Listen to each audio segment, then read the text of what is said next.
Bueno, los saludo, muy buenas tardes a todos y todas quienes hoy nos acompañan y se van uniendo a la transmisión de nuestra jornada, conversaciones que construyen futuro y que se enmarcan en el importante desafío institucional de transitar de una política de formación profesional a un modelo educativo.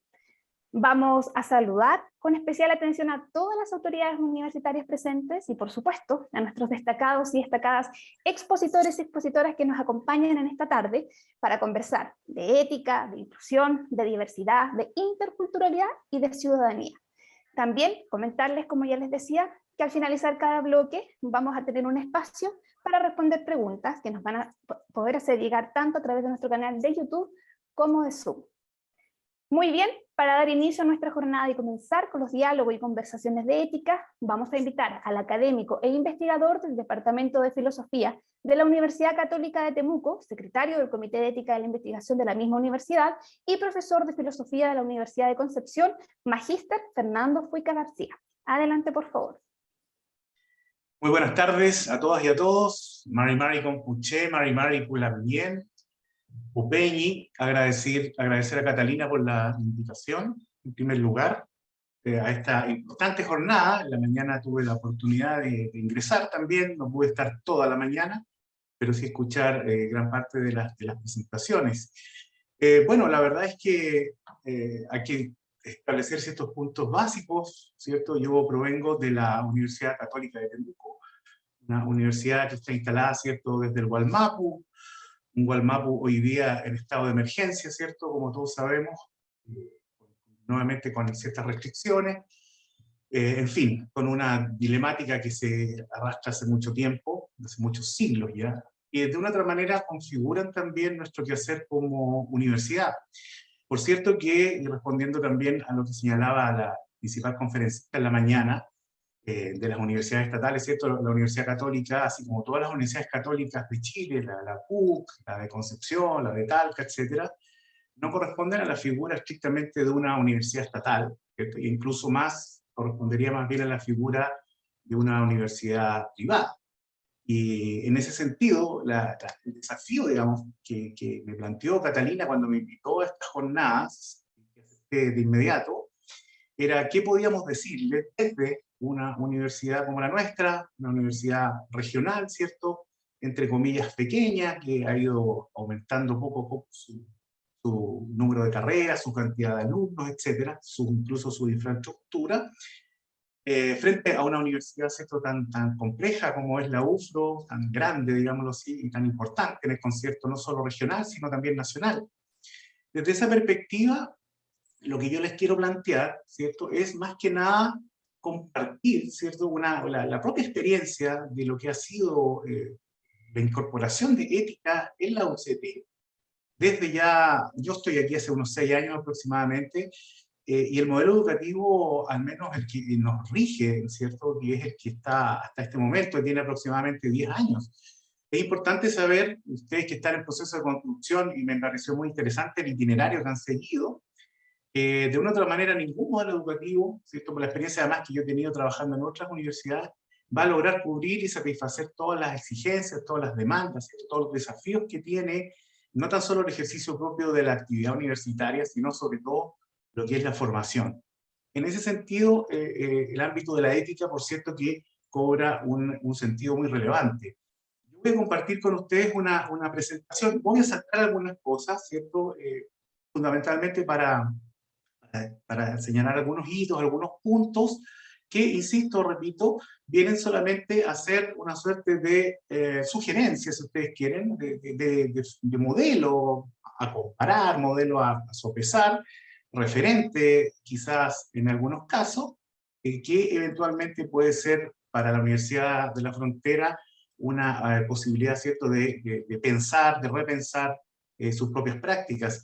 Una de las características que yo me atrevo a decir que está presente muy fuertemente acá en la universidad, y eso es lo que pretendo mostrarles, ojo también, no con una intencionalidad, por favor, y quiero que esto se entienda bien así, como que yo vengo vengo a vender, ¿cierto? Como hay una publicidad que en Chile, no vengo a vender, vengo a regalar, no, solamente establecer, ¿cierto?, aquello en lo cual yo estoy instalado, y que de una otra manera da cuenta de esta necesidad, ¿cierto?, de la incorporación de la ética.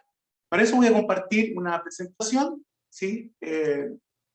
Como les decía recién, voy a tratar de... Algunas cosas quizás me las salte.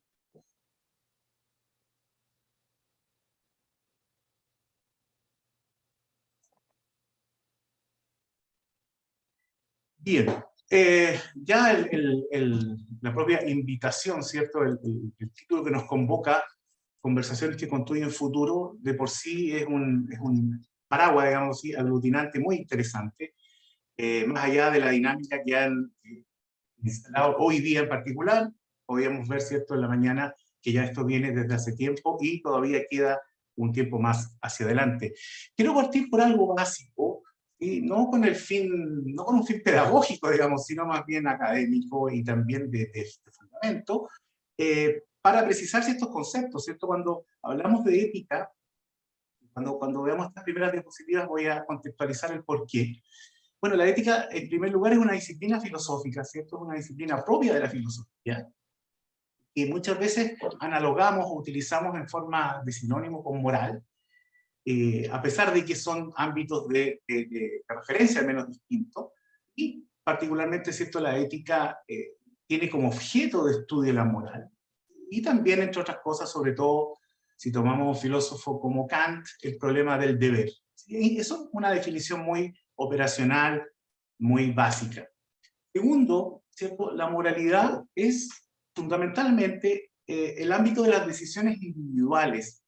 ¿Ya? Es la decisión que cada uno de nosotros toma. Si nosotros pensamos en lo que estamos haciendo en nuestro ejercicio diario, ¿cierto?, con un universo histórico, si vamos al, entre comillas, acumulado de alumnos que hemos tenido, de estudiantes, alumnos y alumnas, ¿cierto?, que hemos tenido, que de una u otra forma van siendo formados por nosotros, ya sea la especialidad en la que sea, y de ahí la importancia, ¿cierto?, de que el aspecto ético tenga incidencia en este ámbito, digámoslo así, moral, en que las decisiones que nuestros futuros profesionales tomen, nuestras futuras profesionales tomen, de una otra manera estén transidos, estén intervenidos, en el buen sentido de la palabra, por esta formación que han tenido. Por eso es que en general, ¿cierto?, se hace una distinción que no es puramente semántica. Yo no voy a entrar en la distinción entre ethos y mos o mores, solamente establecer, ¿cierto?, estos dos puntos de partida. Y en ese sentido, y aquí es lo que yo quiero llegar, es que el ámbito de la ética, ¿cierto? Esta es una propuesta, ojo, no es una definición taxativa, ¿cierto?, o dogmática, mucho menos, sino que intenta mostrar que lo que nosotros vemos, particularmente desde la universidad en la cual yo trabajo, es una ética que no es la moral cristiana, necesariamente. ¿Ya? ¿Para qué? Para que, de hecho, nosotros nos ha pasado, sobre todo en los cursos de educación continua que hacemos desde el Departamento de Filosofía al cual pertenezco, cuando entrevistamos a los postulantes, y que nos decían, pero ustedes, como que, ¿cuál es el enfoque del curso, del diplomado, qué sé yo? ¿Pero por qué la pregunta? No, porque están en la Facultad de Ciencias Religiosas y Filosofía. Bueno, y nuestra respuesta era muy clara: la filosofía es una sola.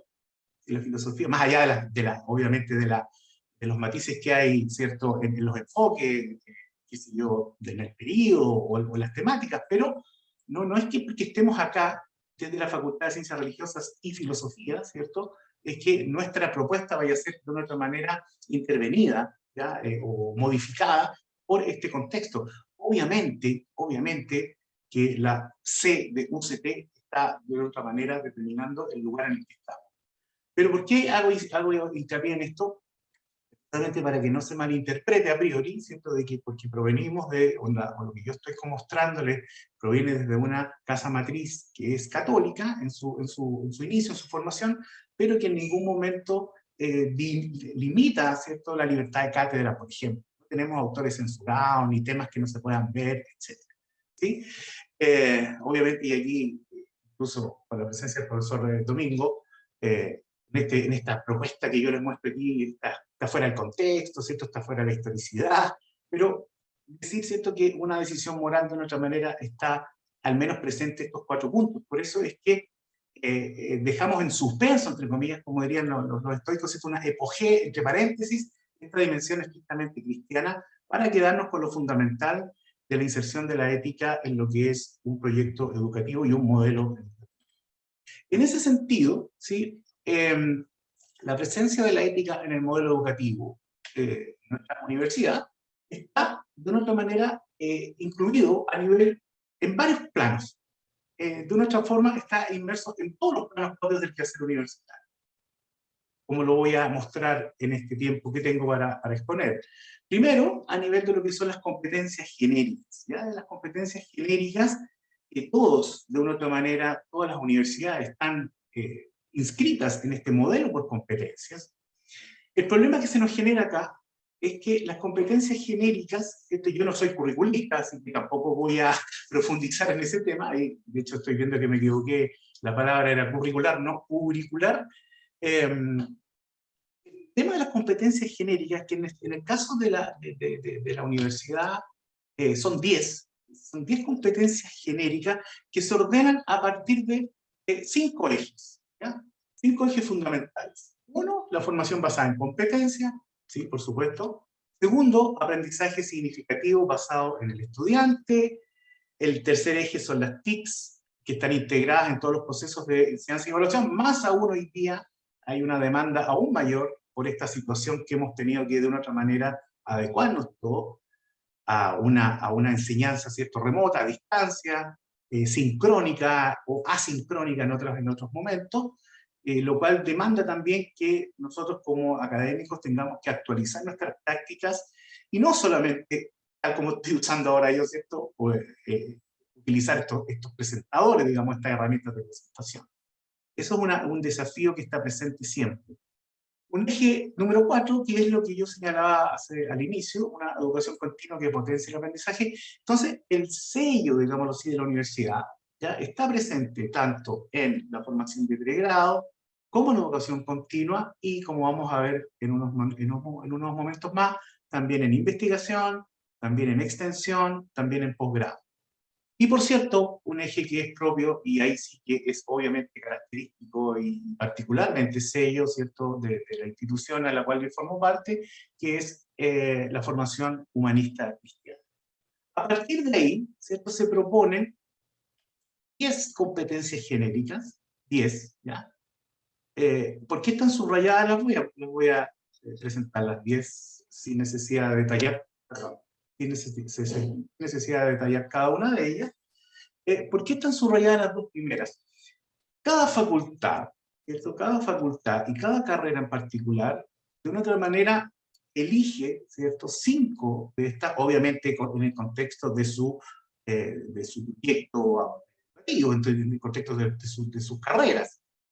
Pero actuación ética y respeto y valoración de la diversidad son 2 competencias que de una otra forma se llaman identitarias. O sea, cuando elaboro un programa, sea este filosofía de la ciencia, sea este cálculo 1, taller de arquitectura o anatomía, de una u otra forma siempre estas 2 competencias deben estar ahí. Del resto, ¿cierto?, de las otras restantes, insisto, conforme a las características de cada disciplina, esto se incorporan algunas u otras, no las 10 en ningún momento, sería imposible, digamos. ¿Por qué?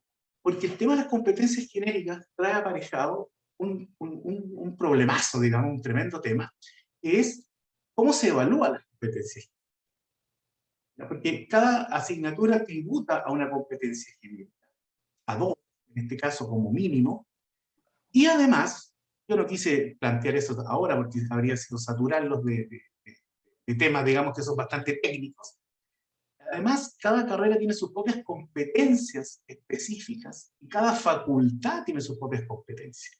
Por lo tanto, hay que articular en una suerte de una planilla de cálculo, literalmente es eso, cuántas competencias está presente en esta asignatura, cuántas de ellas son genéricas, cuántas de ellas son específicas de facultad y cuántas son específicas de la carrera en particular. Desde la perspectiva de la carrera de filosofía, ¿cierto?, que nosotros la creamos en 2019, nosotros tenemos 3 competencias específicas propias de la licenciatura en filosofía. Por lo tanto, aquí vemos ya la primera manera, el primer modo, ¿cierto?, la primera forma en la cual la ética adquiere sentido desde la perspectiva curricular.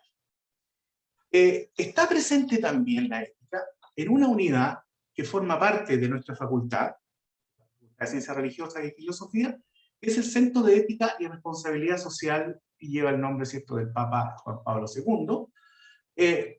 Este centro, ¿cierto?, que en este momento lo estamos discutiendo como facultad y como universidad, por cierto, si es que va a continuar con estas características, o lisa y llanamente deviene un departamento de ética, que sería más bien un departamento de ética aplicada, porque tiene la labor y el desafío de implementar la asignatura de ética profesional en todas las carreras de la universidad. En todas las carreras profesionales, porque acá tenemos una facultad técnica, y en este caso la asignatura se llama Ética para el Trabajo. Entonces, toda carrera, sea arquitectura, derecho, ingeniería o profesor de historia, tienen la asignatura de ética. Normalmente está instalada en tercero o cuarto año, en los últimos cursos. Generalmente la ética, incluso en algunas carreras, es prácticamente la única asignatura que tienen junto con sus prácticas profesionales, entendiendo que ya a esa altura, ¿cierto?, el estudiante y la estudiante ya tienen una madurez tanto intelectual como una madurez también propia de su disciplina.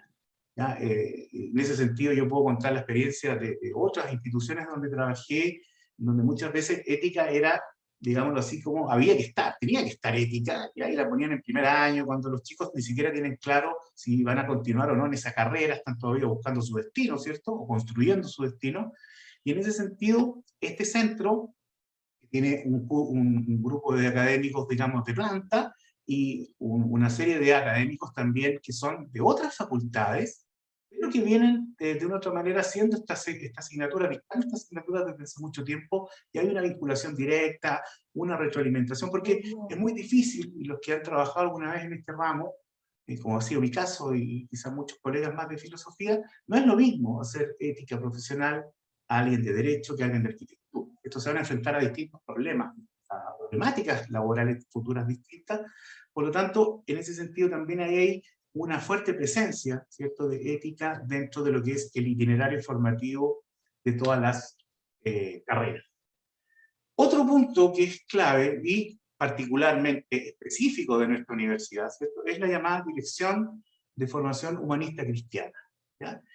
Que el nombre, digamos, nuevamente insisto, por eso hice esa introducción, entre comillas, ¿cierto?, esa aproximación a partir del concepto propio de ética, no es doctrina, ¿ya? Ni siquiera, si ustedes se fijan ahí, al fin, no sé si el mouse cuando uno lo mueve lo ven ustedes, cursos electivos para la diversidad, son los llamados DDO, que entre paréntesis son cursos a los cuales pueden asistir alumnos de la UFRO. Yo hace unos años atrás, cuando llegué acá, mi carga académica fundamental antes de crear filosofía era en estos cursos electivos, y en los llamaban electivos antropológicos cristianos.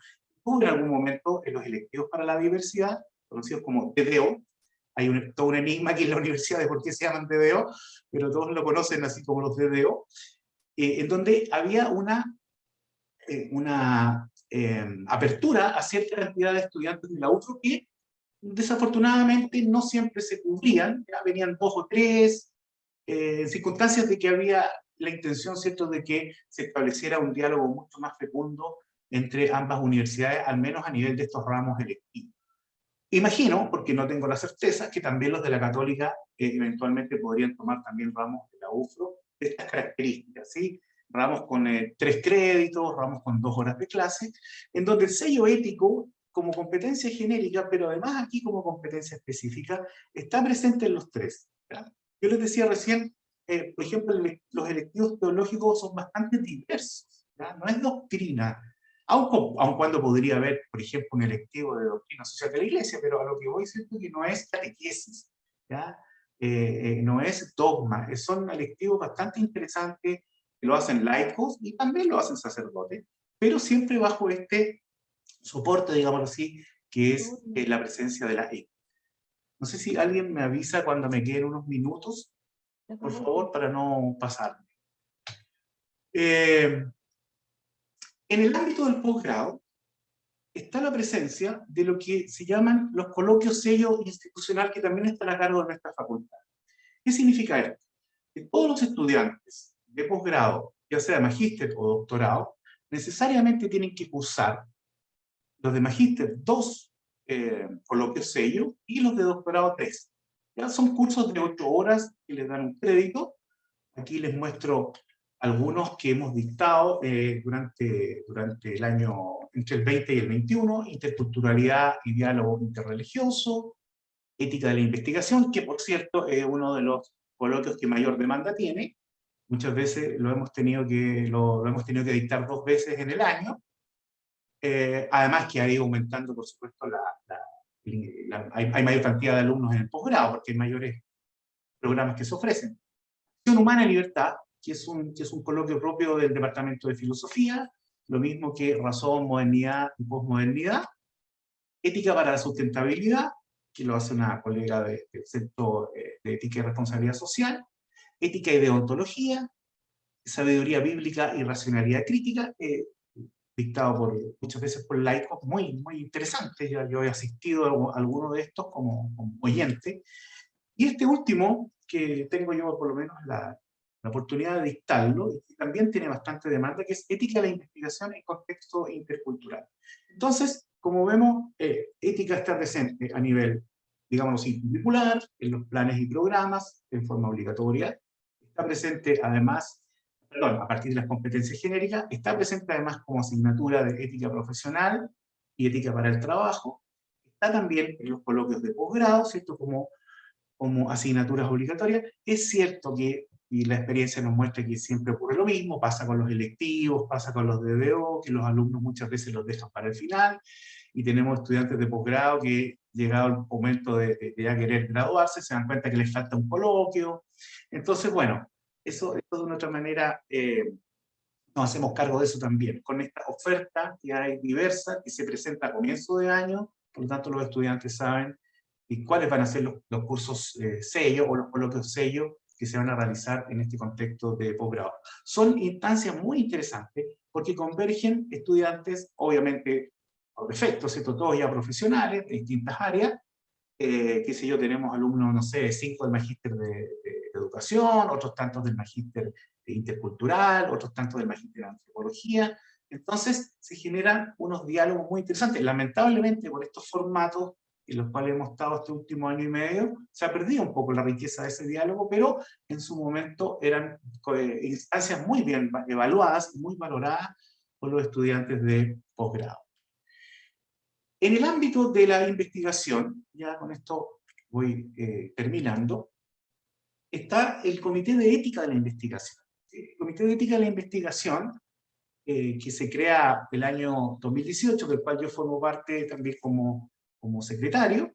Es un comité de ética que lo hemos acreditado ya en 2 oportunidades, y que curiosamente, ¿cierto? Los que tienen experiencia con los comités de ética, sabrán que los comités de ética, los CI, se acreditan ante la Seremi de Salud. ¿Ya? ¿Por qué hago este énfasis?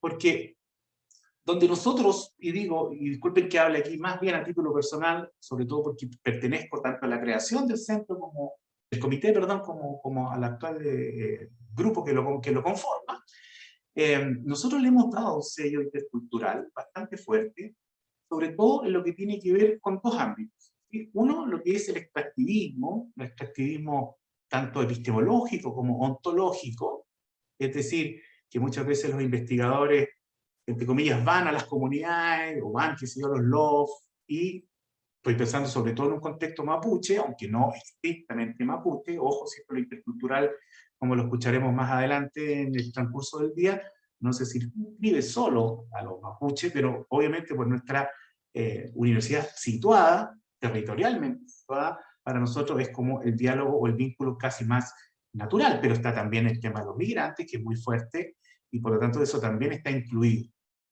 Les decía entonces que recordamos 2 cosas. Uno, el tema del extractivismo, ¿cierto? Y sobre todo lo que un comité de ética tiene que hacer, que es salvaguardar el tema de la dignidad de las personas. Es lo que tiene que ver con su intimidad, ¿cierto? Con el manejo de sus datos, y también con la devolución que se haga después. ¿Ya? En el caso, por ejemplo, de los consentimientos informados, que llegan al comité de ética, siempre exigimos que esté declarado en ese consentimiento de qué manera se van a devolver, entre comillas, los resultados, para efectivamente contrarrestar este extractivismo que ha sido muy característico y que se resume en algo tan simple como que ya están aburridos que los vengan a investigar. O ese es como el sentido de lo que tiene salvaguardar este tema del extractivismo. Entonces, el Comité de Ética está constituido por un abogado, en mi caso como experto, entre comillas, ¿cierto? Nadie es experto finalmente en todo, pero en el tema bioético, una colega que es experta en metodología de la investigación, y una colega que es médico, que pertenece al Comité de Ética del Hospital HA de aquí de Temuco, que además es una invitada, o sea, perdón, es una participante externa del comité.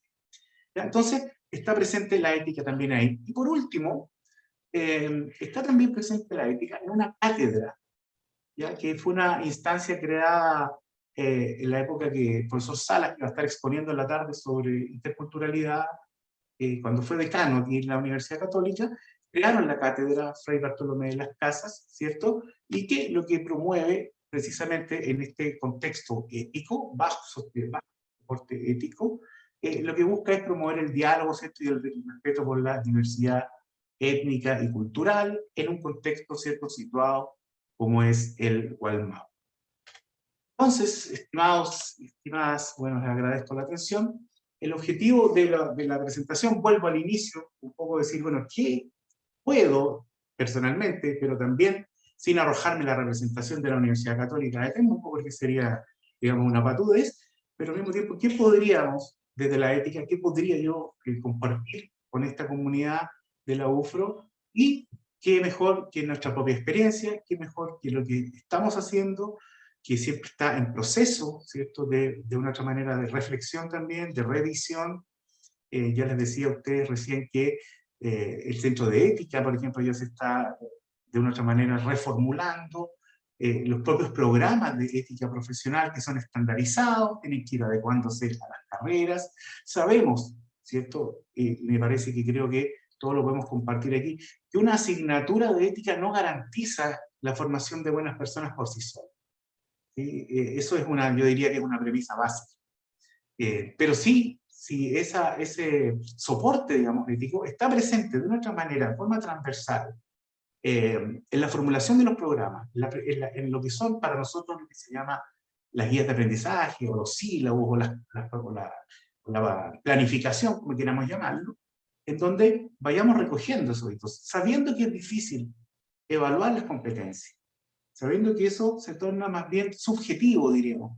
¿Ya? ¿Cómo puedo yo dar cuenta de que efectivamente hubo un respeto, qué sé yo, por el otro, por la diversidad, etcétera?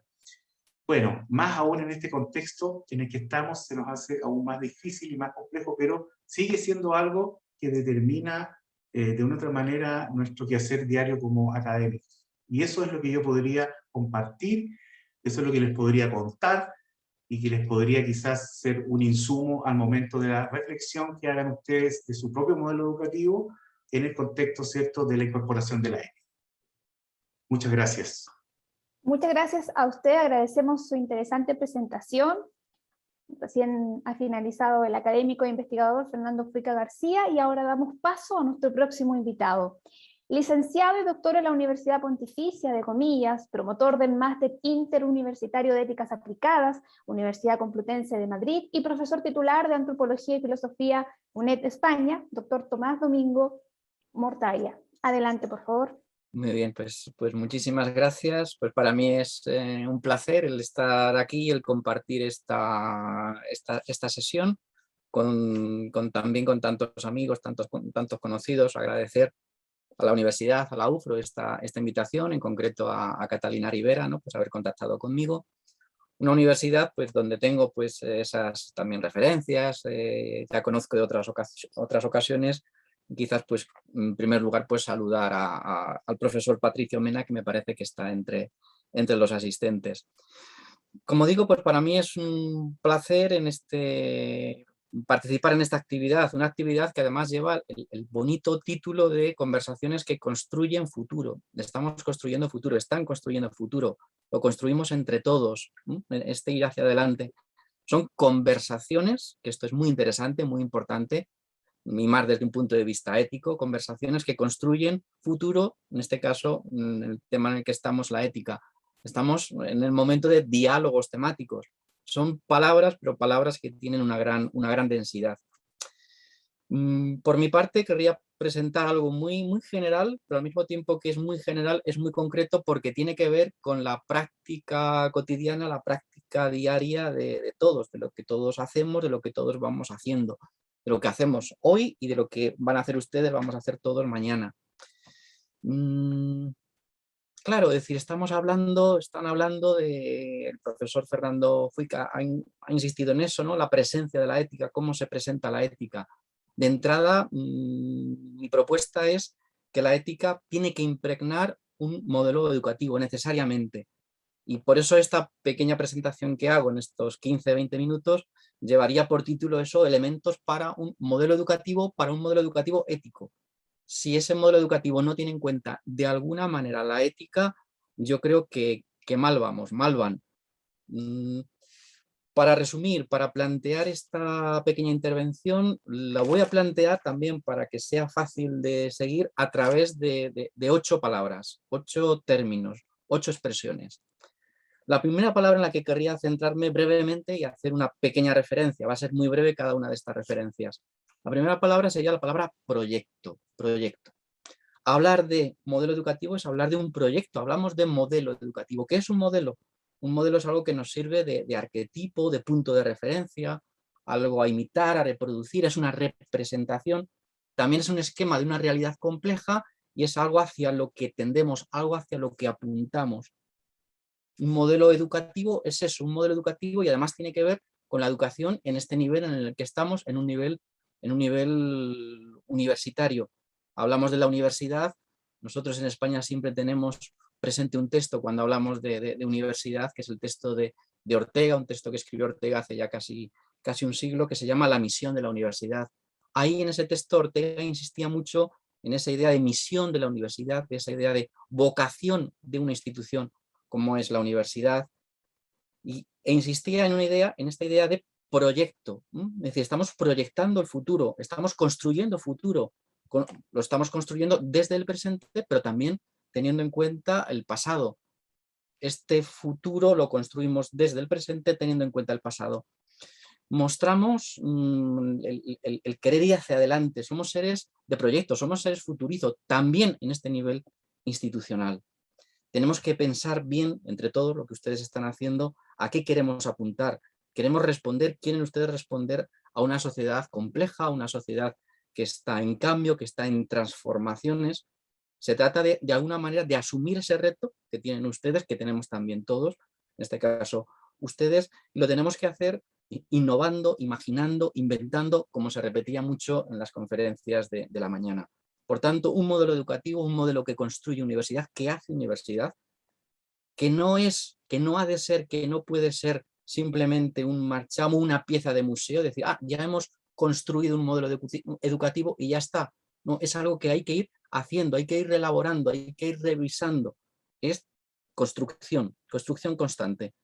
Me interesa quizá a la hora de enunciarlo, señalar el gerundio, esa idea de construyendo, de haciendo, algo que se hace, y algo que vamos proyectando. Esa sería la primera idea, la idea de proyecto. Segunda idea, segunda palabra, segundo término que me parece importante a tener en cuenta, la palabra entre, la preposición entre. Estamos hablando de universidad y sociedad. Y estamos hablando también, ustedes en la documentación que ya van elaborando, que van preparando, oponerse a cierta tendencia que se da en nuestras sociedades contemporáneas, más todavía en la sociedad chilena, de cierto o de no cierto, de un individualismo muy real, muy potente, muy poderoso. Por tanto, también se trata de combatir, y ese es asunto de la ética, combatir ese individualismo. Y para eso, ¿qué tenemos que hacer? Precisamente, diría yo, buscar las maneras de desarrollar, de afianzar ese entre común, ese entre que nos constituye. Afianzar esa esfera pública, ese espacio público. La universidad nace de la sociedad, de una sociedad concreta, y revierte en esa sociedad concreta. Y es un asunto, esa relación, ese entre de todos, de todos. Necesita la implicación de todos, la coimplicación de todos. Ese entre me parece básico a la hora de construir un modelo educativo. No se trata simplemente de algo que se nos propone desde arriba, algo que simplemente nace del alumnado o nace de determinadas presiones sociales. No, nace del encuentro. Encuentro y quizá, por señalar esa palabra, la palabra entre. Tercera palabra que quiero destacar, y es una palabra castellana de mucha raigambre, que es la palabra quicio. Quicio. ¿Qué es el quicio? ¿Qué es un quicio? Voy un poco al contexto de la palabra, que es la definición de ética. La ética yo creo que no la debemos entender como algo bonito, como un barniz que ponemos a nuestros proyectos. Es un planteamiento ético, hay que ser éticos, la ética, cómo no vamos a construir un modelo educativo ético. Yo creo que muchas veces caemos en cierta demagogia, caemos en una palabra, en el uso de una palabra de ética como si fuese meramente vacía. Hablar de ética no es hablar, diría yo, decir solo de una asignatura, es algo más fundamental, es algo más importante. Y hablar de ética, por supuesto, no tiene que ver con códigos deontológicos. Leo rápidamente un pequeño texto de Ortega y Gasset, donde Ortega define lo que entiende por ética, y es la definición que yo querría recuperar a la hora de proponer o a la hora de ayudar a pensar un modelo educativo. Dice Ortega: me irrita este vocablo moral. Me irrita porque en su uso y abuso tradicionales se entiende por moral no sé bien qué añadido de ornamento puesto a la vida y ser de un hombre o de un pueblo. Por eso yo prefiero que el lector lo entienda por lo que significa, no en la contraposición moral-inmoral, sino en el sentido que adquiere cuando de alguien se dice que está desmoralizado. Entonces se advierte que la moral no es una performance suplementaria y lujosa que el hombre añade a su ser para obtener un premio. La moral no es eso, un adorno, un ornamento, sino que es, dice Ortega, el ser mismo del hombre, el ser mismo del ser humano, del hombre y la mujer, el ser mismo, diría yo, de una institución, de una universidad, dice Ortega, cuando está en su propio quicio y vital eficiencia. Estar en el propio quicio, vital eficiencia. Es decir, la moral, la ética, tiene que ver con las ganas de hacer, las ganas de proyectar, tiene que ver con el deseo, tiene que ver con el anhelo, tiene que ver con la ilusión. Esa es la ética prioritariamente, nos señala Ortega. Por tanto, un modelo educativo ético, quizá lo que tiene que hacer, lo que tiene que procurar, lo que tiene que pensar es cómo transmitir ese anhelo, cómo transmitir esa ilusión. Claro, también recogiendo la propuesta de otro filósofo contemporáneo, que es Paul Ricoeur, podríamos decir que la ética, ¿qué es la ética? Nos dice Ricoeur, nos dice este filósofo, y también recojo esta idea del quicio, de la eficiencia. La ética es el deseo de una vida realizada, de una vida plena, con y para los otros, destacamos, señalamos el entre, en instituciones justas, y a mí me gusta añadir últimamente en entornos sostenibles, en entornos sustentables, añadir ese cuarto elemento. Es decir, la ética es un saber y es una práctica compleja. No tiene que ver con las normativas, no tiene que ver solo con asignatura, sino que tiene que ver con la ilusión de una institución, la ilusión de las personas que pertenecen a esa institución. Voy rápidamente, que si no el tiempo corre. La cuarta idea, la cuarta palabra, es la palabra perspectiva. Perspectiva. Están construyendo un modelo educativo. En un modelo educativo, en una universidad, en la convivencia humana, hay pluralidad de perspectivas, hay diversidad, hay pluralidad, y eso hay que mantenerlo, eso hay que defenderlo. ¿Cuál es la tarea de un modelo educativo, de una vida universitaria? La de aunar, la de congeniar, la de componer de alguna manera esas perspectivas sin que sea una la que domine, que sería un planteamiento dogmático, sin tampoco ceder al relativismo, todo da igual, cualquier perspectiva es válida. Se trata de proponer, se trata de discutir, se trata de establecer en esa variedad de perspectivas, establecer diálogos que defiendan, que critiquen, que argumenten esa pluralidad de valores. Fíjense en los documentos que ustedes han elaborado la pluralidad de valores, es decir, de contenido ético, que ya aparecen en el modelo educativo. Hablan de libertad, laicidad, de participación, transparencia, respeto, solidaridad. Entonces se trata de compaginar, de armonizar esta perspectiva, este abanico de valores. La cuestión es, la gran pregunta es, claro, ¿y esto cómo lo hacemos? Esa es la dimensión ética, el cómo hacemos esto. Porque ¿de qué va la ética básicamente? Diría yo, resumiendo también un poco lo anterior, la ética va de la realización de valores. Realización de valores. ¿Y eso cómo lo hacemos? Cuando hay valores que aparecen en conflicto con las perspectivas, es hablar de pluralidad, es hablar de diversidad, es hablar de conflicto. ¿Cómo afrontamos esto? Quinta palabra, quinto término que me parece clave, que me parece importante. La palabra, el término deliberación. Deliberación. La deliberación es un método antiguo, pues ya lanzado en su momento, hace 2500 años nada menos que por Aristóteles, que se ha recuperado en la ética actual. Se habla de toma de decisiones racional, se habla de deliberación. Claro, se habla de deliberación democrática, de comités de deliberación, hablando, por ejemplo, de cuestiones de bioética. Es todo un método, pero yo diría, más que un método, la deliberación es una actitud, es una forma de encarar los problemas, es una manera de confrontarnos con la realidad. ¿No podría ser un elemento importante, me pregunto, para un modelo educativo desarrollar componentes deliberativos? Y no se trata simplemente de una asignatura en un determinado grado, sino formas de proceder, formas de trabajar un alumno con sus estudiantes, un profesor con los estudiantes, los profesores entre sí, un cuerpo de profesores ante problemas, ante situaciones. Un problema, situaciones, son diferentes perspectivas, son diferentes valores en juego. Se trata de deliberar. Sexta idea.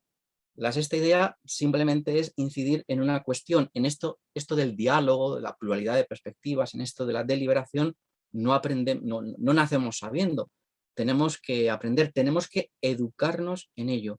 Educarnos en ética no es simplemente poner una asignatura para unos alumnos, es formarnos precisamente en esta actitud, en este método, en estas metodologías, en este aire de familia que quizá puede constituir un modelo educativo. Nos tenemos que educar. Educación en la deliberación, educación en la pluralidad de perspectivas, educación en este estilo de vida. Entonces, es una formación ética, diría, para todos, ¿no? Para todo el componente que integra toda la universidad. No simplemente una asignatura para unos alumnos. Séptima idea de esta propuesta que les hago como componente, como elemento para un modelo educativo. Yo diría que un modelo educativo ético tiene que ser también un modelo narrativo, En una narración, en un relato, nosotros contamos nuestra historia, venimos de, vamos hacia. Nosotros ahora estamos en un presente, ustedes están construyendo un modelo educativo desde una determinada historia, desde unos determinados prejuicios, presupuestos, y buscan desde el presente, teniendo en cuenta el pasado, buscan un futuro. Eso es una trama, eso es una historia que vamos haciendo, que hace una institución, que hacemos las personas. Hacemos historia haciendo historia. Un modelo educativo traza la historia. Un modelo educativo responde por una institución. Si quieren ustedes un modelo educativo, yo diría que potente a la hora de presentarse ante la sociedad, con la sociedad, frente a otras, junto a otras universidades, lo importante sería tener un buen relato, construir un buen relato. El modelo educativo es tener un buen relato. Un buen relato que de alguna manera vertebra la propia universidad, que de alguna manera ese relato está también en las relaciones entre los diferentes componentes de la universidad y también que de alguna manera hace a cada uno de los integrantes de la propia universidad. La identidad personal, la identidad institucional, la identidad de una universidad es, diría, una identidad también narrativa. Una identidad no cerrada, sino abierta a otros. Por utilizar otra expresión de este filósofo que he mencionado antes, de Paul Ricoeur, se trata de una hospitalidad narrativa, que es capaz de entrar en diálogo con otras narraciones, pero desde la propia narración, la propia historia. Por tanto, importante, clave, construir un relato, hacer un relato.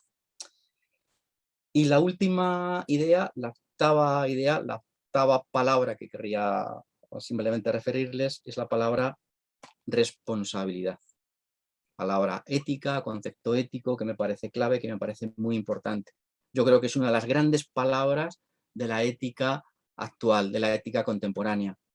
No es que las palabras felicidad o deber, que antes mencionaba el profesor Fernando Fuica, no sean importantes, no sean claves, pero hoy en día, en nuestros contextos, ante nuestros retos que tenemos, fíjense ustedes en la situación de pandemia o los retos institucionales que ustedes tienen, la palabra responsabilidad adquiere un vigor impresionante y se hace fundamental. Claro, la responsabilidad apela a una gran ética, a una ética con mayúscula. Más allá, como les decía antes, de códigos deontológicos, más allá de una asignatura, más allá de un nivel de implementación u otro. Es responsabilidad de lo hecho, de lo que hacemos, y es una responsabilidad también hacia el futuro. Claro, con esta idea de responsabilidad también estoy incidiendo en la idea de responsabilidad, sí, en abstracto, pero es también un responsabilizarnos, cada uno de nosotros, de lo que hacemos, de crear, de formarnos un juicio, de enseñar a nuestros alumnos, de construir entre todos juicios. La ética no trata de juicios, sino la ética trata de enseñar a juzgar, de enseñar a valorar, de enseñar a precisar, de enseñar a estimar. De eso va la ética. Eso es lo que tiene que, de alguna manera, mover un modelo educativo. Y claro, hablamos de responsabilidad, y también hablar de responsabilidad significa, de entrada, también con mucha fuerza, romper con algo que en España sucede mucho y en otros ambientes también, y creo que en Chile, que en Chile también, con la idea del se hace, se dice, de lo común, de lo anónimo. ¿Yo por qué hago esto? Porque se hace así. ¿Yo por qué evalúo así a los alumnos? Porque se viene haciendo así. Hay un momento en que uno se debe parar, se tiene que parar y tiene que decir, yo lo hago porque creo que debe hacerse de esta manera. Es decir, la responsabilidad, un modelo educativo que sea ético, tiene que desarrollar, tiene que potenciar la autonomía, hacernos cargo de nuestra propia realidad, como alumnos, como profesores, como institución, que normalmente nosotros como profesores negamos la autonomía y nos gustan muchas veces más pues, alumnos que sean dóciles, compañeros que no nos pongan ningún tipo de trabas, ningún tipo de peros, pero no, lo difícil, lo duro, lo interesante para un modelo educativo, yo creo que potente y a la altura de nuestro tiempo, es que defienda esa responsabilidad y esa autonomía. Por tanto, termino ya y termino así brevemente para que haya lugar y tiempo para este diálogo y estas conversaciones, resumiendo las palabras, resumiendo los términos.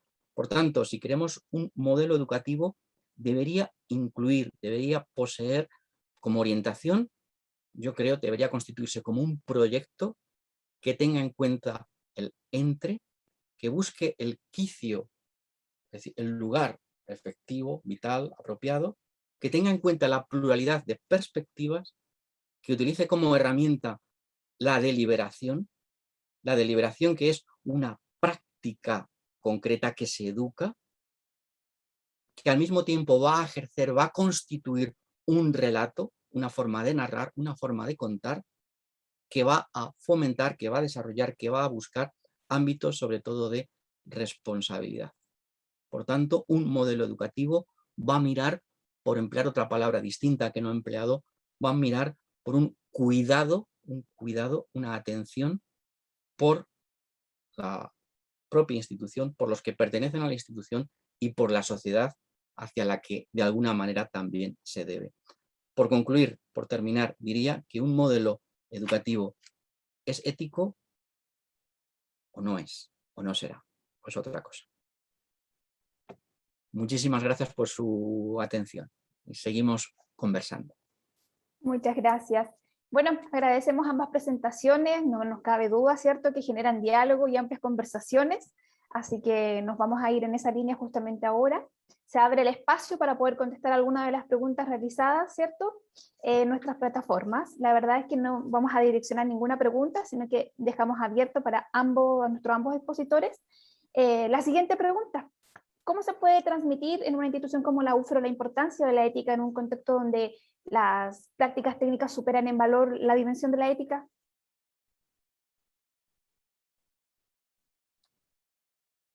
La última parte de la pregunta, es decir, en una institución como la UFRO, ¿en qué? ¿Sí? No lo he entendido bien.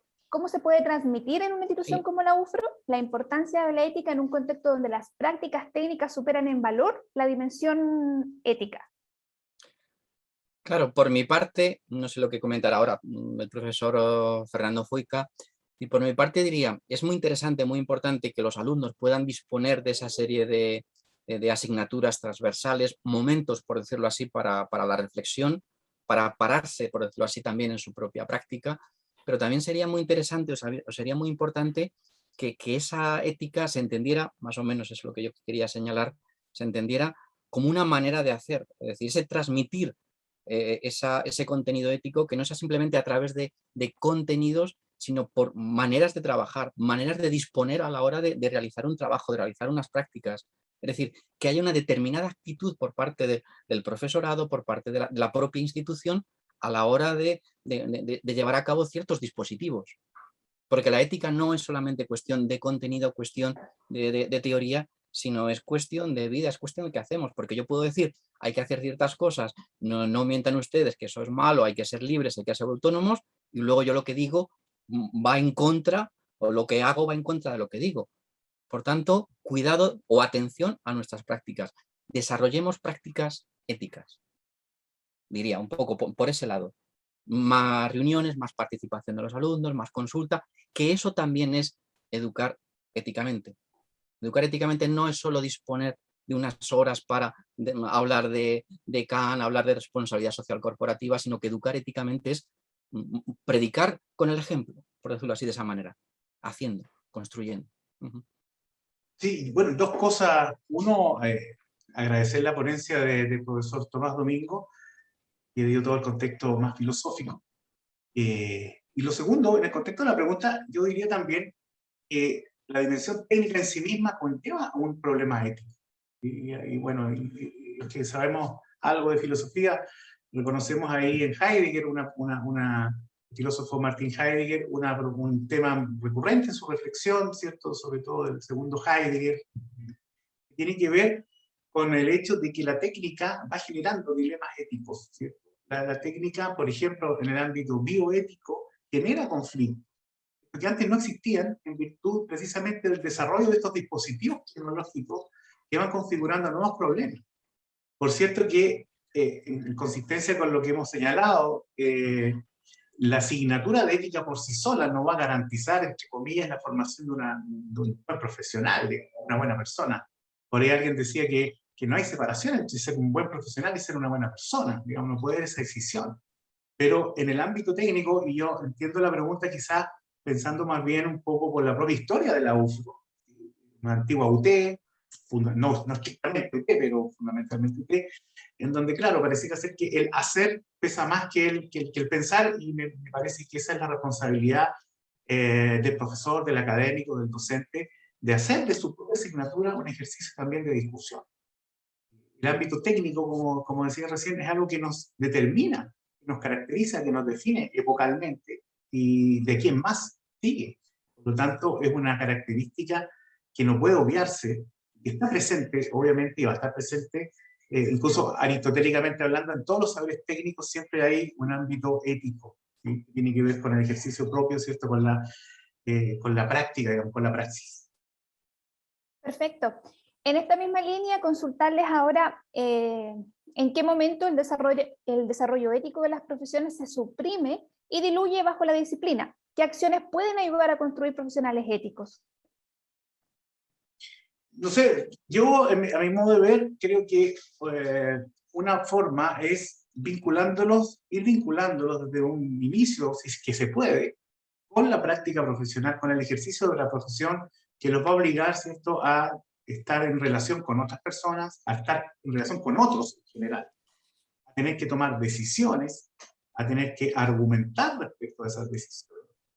Muchas veces lo que uno les dice a los estudiantes en este ámbito es que, claro, estas asignaturas, como decía muy bien el profesor, no se trata solo de enseñar el deber en Kant o la felicidad en Aristóteles, pero de una otra manera proveerles ciertos elementos que les permitan argumentar y fundamentar una decisión. Y esa decisión, lo que ocurre, o lo que ocurría muchas veces, al menos en mi propia experiencia, que estudiábamos pedagogía y recién en cuarto año íbamos a un liceo, a un colegio, y nos dábamos cuenta que esto no era lo mismo. Por lo tanto, eso va a redundar en que el día de mañana obviamente no voy a ser un buen profesional si no estudié lo que quería. Sí.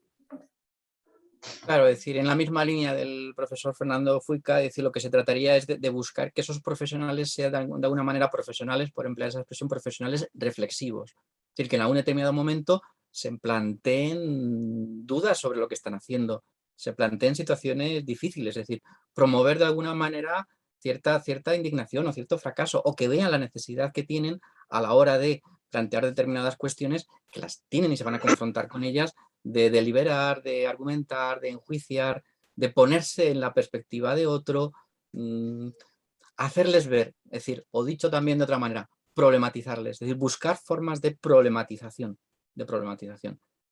Y eso es relativamente sencillo. Con la problematización se pueden crear, yo creo que, profesionales reflexivos. No queremos quizá que los profesionales hagan una cosa o hagan la otra. Yo diría que lo que queremos, lo que quisiéramos desde un punto de vista ético, en un modelo educativo ético, es que esos profesionales se planteen lo que hacen, para luego ir en una dirección o en otra, y sean capaces de argumentar, sean capaces de deliberar y sean capaces de entrar en construcción argumentativa. En términos prácticos, profesor y panelistas, en términos prácticos nos pasaba a nosotros, y yo creo que muchos de los que también dictábamos estos ramos electivos, y cuando uno les preguntaba a los estudiantes, ¿por qué tomaste este ramo? Muchos decían, por no decir el 100%, por horario, ¿cierto? No, que por horario tomé este electivo, no es que realmente estén interesados. Bajo esa perspectiva, siempre lo que hemos promovido, creo yo, desde la filosofía en general, me atrevo a decir, es precisamente la reflexión. Más allá del tema específico, ¿sí? Pues no es que seamos aquí unos multidisciplinarios, pero de una otra forma siempre se ha promovido la reflexión, el cuestionamiento, el establecer esa premisa básica desde la filosofía, particularmente de la ética, de que mis acciones tienen consecuencias sobre otros, no solamente sobre mí. Y en ese sentido, la reflexión en el sentido literal del reflejo, de verse a sí mismo, les permite de otra manera cuestionarse también su lugar, su propio lugar en el mundo. Quizás yo echo de menos... Adelante. Y quizá lo interesante también sobre esto es que esos alumnos que vienen en principio porque tienen que hacer esa asignatura de ética porque no queda más remedio o porque les viene bien por horario, luego al final, cuando ven la asignatura, cuando trabajamos con ellos, ven lo interesante que es la asignatura, ven lo que problematiza la asignatura, y es una asignatura que yo creo que tiene relativo éxito, es decir, que es bien, muy bien valorada por parte de los alumnos a la hora de pensar, reflexionar y plantearse cosas que no se han planteado nunca. Les hacen pensar, se ponen a pensar. Yo creo que son mejores profesionales. Y quizá el problema que muchas veces nos encontramos, sobre todo por mi experiencia en facultades quizá de medicina y hablando de temas de bioética, es que a veces estos espacios de reflexión o estas asignaturas se suelen dar, por ejemplo, en determinados años, por ejemplo, en primero o en segundo, unos estudios que son muy largos, muy prolongados en el tiempo.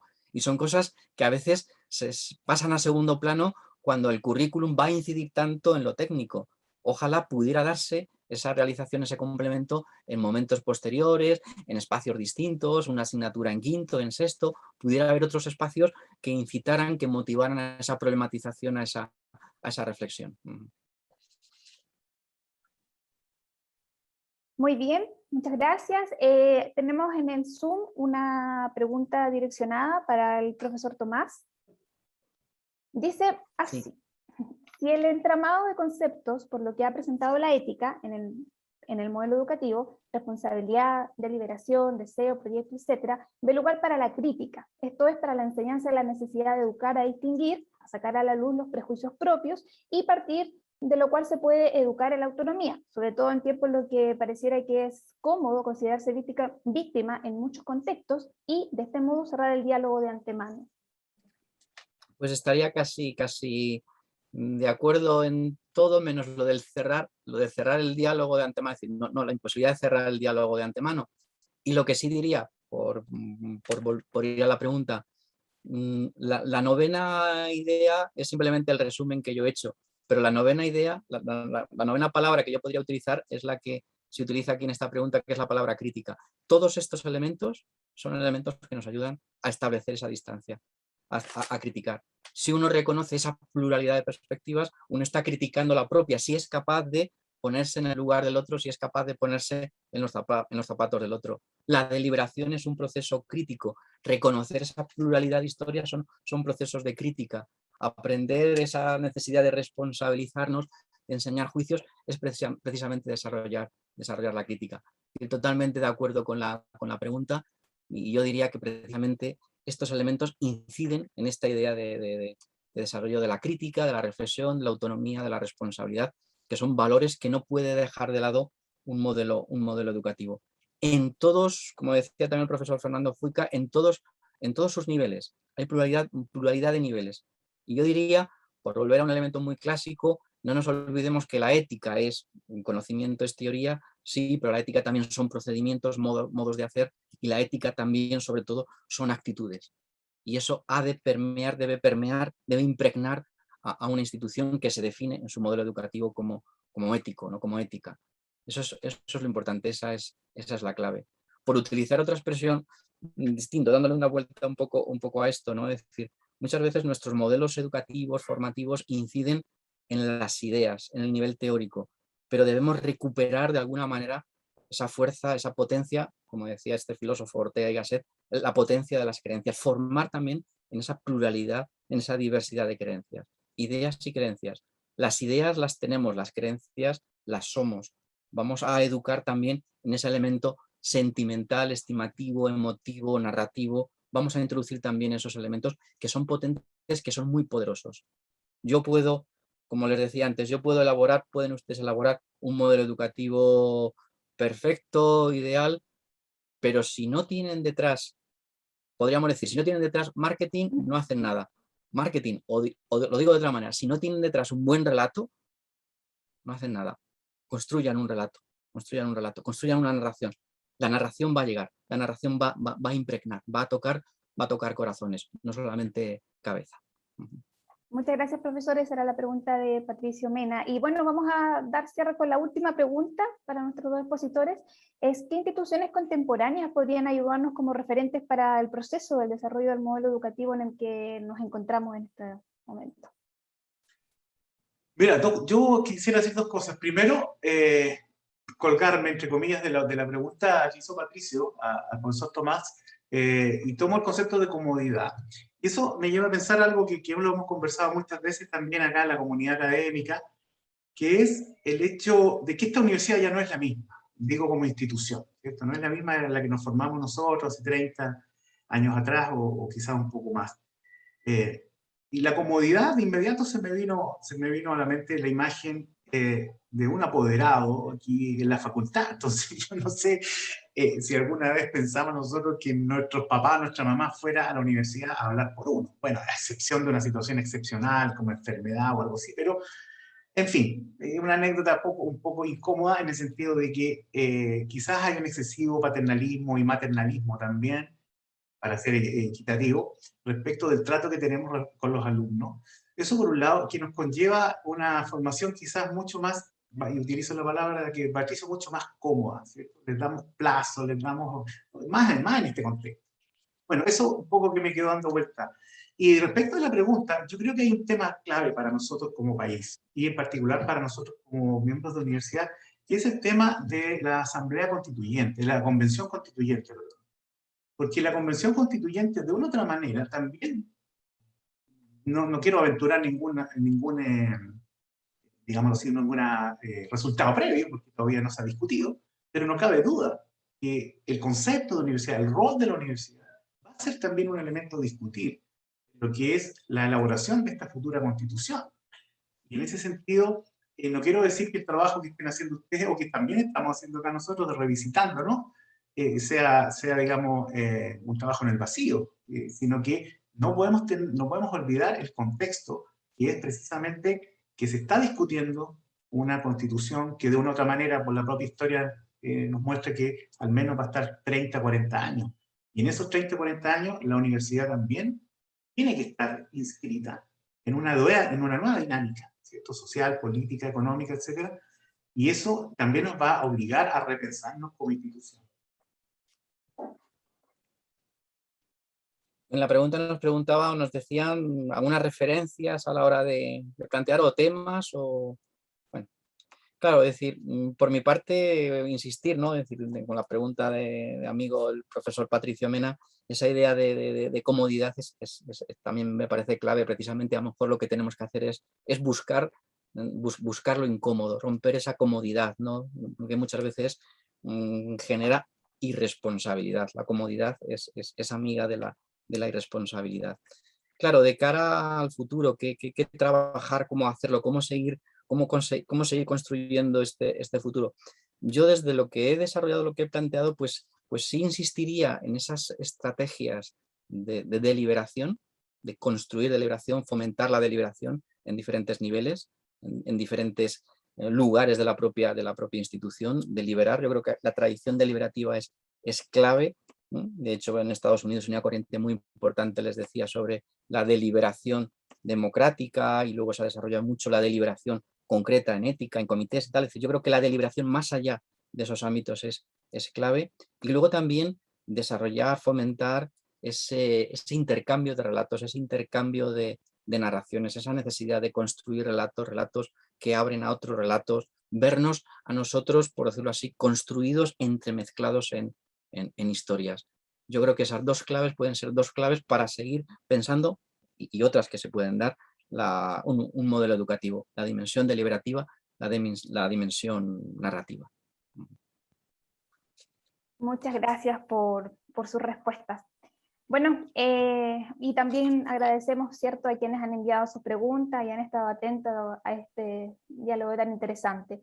Bueno, en especial agradecer la participación de los expertos en ética, quienes han generado un valioso diálogo y conversación en el marco de nuestro proceso de elaboración del modelo educativo UFRO. Les agradecemos mucho a los dos por su participación. Muchas gracias. Gracias a ustedes. Gracias a todos. Bien, ahora vamos a dar paso a nuestra vicerrectora de pregrado, Pamela Ibarra Palma, quien nos va a entregar unas palabras. Vicerrectora. Gracias, Rocío. Aprovecho de saludarlos a todos y a todas, en especial a nuestros dos excelentes expositores, a Tomás, ¿cierto?, y al profesor Fernando Fuica, de nuestra universidad vecina. La verdad es que agradezco el espacio de conversación, de reflexión, de diálogo, ¿ya?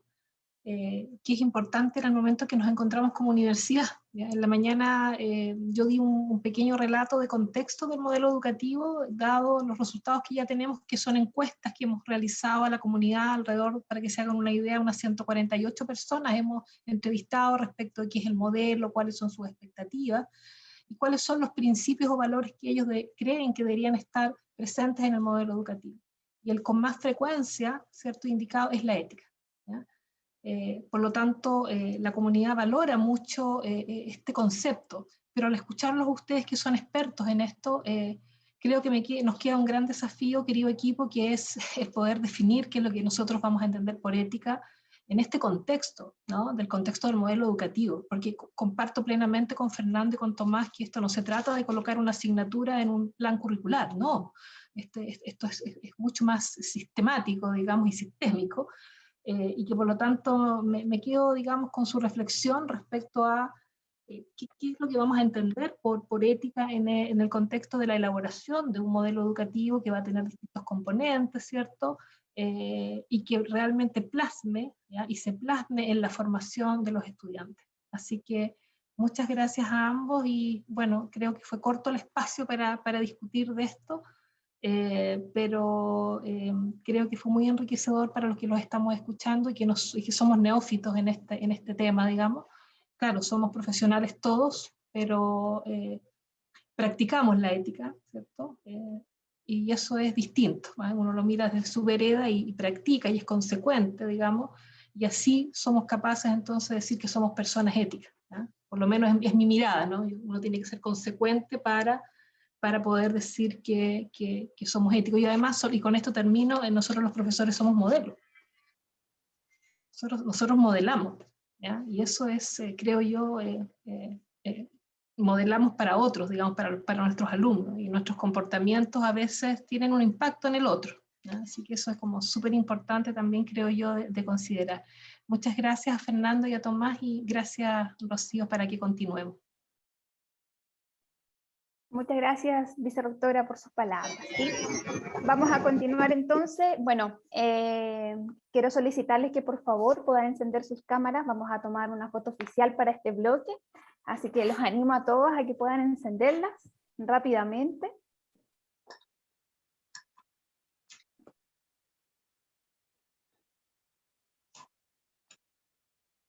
Va a ser muy corto ahí para que se tomen una instancia.